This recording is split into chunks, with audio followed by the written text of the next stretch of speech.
So the topic of this video is point of view or perspective. Now, point of view is a really important thing to understand and study when we're looking at history.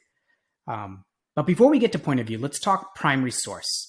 So a primary source is a document, diary, artifact, anything that is from a particular time of study. So whatever you might be studying, it came from that particular time period, and it serves as original source of information about the topic. So what is point of view? Point of view, think of it as like stepping into someone's shoes, stepping inside their skin and seeing the world through their eyes. Okay.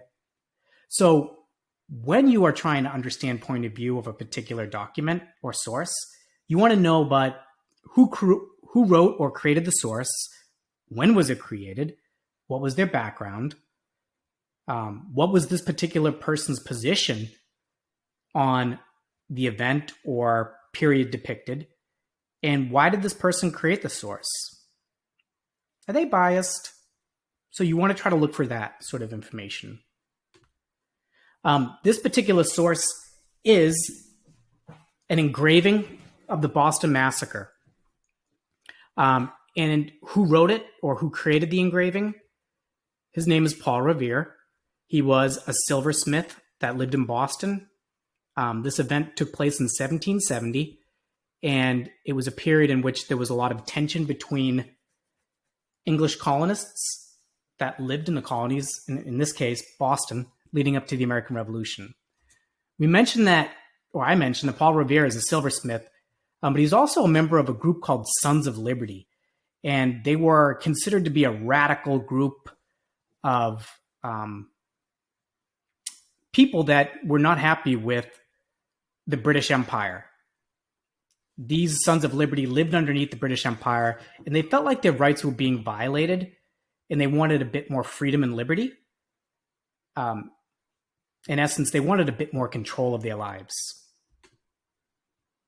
So when we look at Paul Revere, we can kind of try to understand the man. He is a white, probably middle class. He is a radical. He is someone that is very political, and he created this engraving, and it has heavy anti-British bias.